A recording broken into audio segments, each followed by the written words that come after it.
ഏവർക്കും പുതിയൊരു വീഡിയോയിലേക്ക് സ്വാഗതം. ഇന്ന് നമ്മൾ ഇവിടെ പറയാൻ പോകുന്നത് കീബോർഡിലെ ചെറിയ രണ്ട് പൊസിഷനെ കുറിച്ചാണ്. ഓൾറെഡി ഞാൻ പല ക്ലാസ്സിൽ പറഞ്ഞിട്ടുണ്ട്.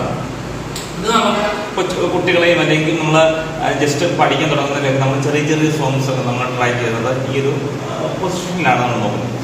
ആദ്യം നമുക്ക് സി പൊസിഷൻ നോക്കാം. സി പൊസിഷൻ ഒന്ന് ഹാൻഡ് വെച്ച് ഇതാണ് സി പൊസിഷൻ. സി പൊസിഷൻ എന്ന് പറയുമ്പോൾ നമ്മുടെ സി എന്ന് പറഞ്ഞ നോട്ട്, സി എന്ന് പറയുന്ന നോട്ട് ആണല്ലോ. സി എന്ന് പറഞ്ഞ നോട്ട് എന്ന് പറയുമ്പോൾ നിങ്ങൾക്ക് അറിയത്തില്ലായിരിക്കാം ചിലപ്പോൾ സി എന്നൊരു നോട്ട് കണ്ടെത്താൻ. ഞാൻ എളുപ്പത്തിൽ പറയാം. ഈ രണ്ട് ബ്ലാക്ക് വരുന്നത് ലെഫ്റ്റ് ബ്ലാക്കിന് നേരെ താഴെ സി. പിന്നെ നമുക്ക് നോട്ടുകളുണ്ട്. അപ്പൊ ഈ സിയിൽ തമ്പ് വരുന്ന രീതിയിൽ വെക്കുന്ന ഹാൻഡ് പൊസിഷനെ വിളിക്കുന്ന പേരാണ് സി പൊസിഷൻ. അപ്പൊ ഇതിൽ നിന്നുകൊണ്ട് നമുക്ക് കുറെ അധികം സോങ്ങുകളും നമുക്ക് പല കാര്യങ്ങളും നമുക്ക് വായിക്കാം. ഇനി നമുക്ക് വേറെ പൊസിഷൻ ഉണ്ട്, ജി പൊസിഷൻ. അല്ലെ ജി പൊസിഷൻ എന്ന് വെച്ചാൽ ഇതാണ് ജി പൊസിഷൻ. ജി പൊസിഷൻ എന്ന് പറയുമ്പോൾ നമുക്ക് ജിയിൽ തമ്പ് വെച്ചിട്ട് വെക്കും. അപ്പൊ ഞാൻ ഓൾറെഡി പല തരത്തിലും സൂചിപ്പിച്ചിട്ടുണ്ട്.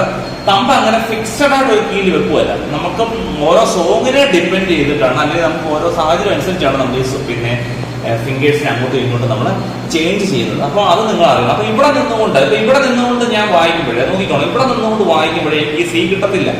അപ്പോൾ ആ പർട്ടിക്കുലർ സ്റ്റേജ് വരുമ്പോൾ ഞാൻ എന്റെ ഹാൻഡ് വീണ്ടും സി പൊസിഷനിലേക്ക് കൊണ്ടുവരും. അല്ലെങ്കിൽ സി പൊസിഷനോട് കൊണ്ടുവന്ന് അങ്ങനെ സി പൊസിഷനിലേക്ക് നമുക്ക് തിരിച്ചു കൊണ്ടുവരാൻ പറ്റും. ഇങ്ങനെയാണ് നമുക്ക് എളുപ്പത്തിൽ നമുക്ക് പഠിപ്പിച്ച് നമുക്ക് എടുക്കാൻ പറ്റുന്നത്. അപ്പോൾ കുട്ടികൾക്കൊക്കെ ആണെങ്കിലും ഇങ്ങനെ സിമ്പിൾ മെത്തേഡ് കൂടെ നമ്മൾ പഠിപ്പിക്കുന്നതിന് അവർക്ക് ഈസി ആയിട്ട് തന്നെ നമുക്ക് കീബോർഡ് പഠിച്ചെടുക്കാൻ കഴിയും.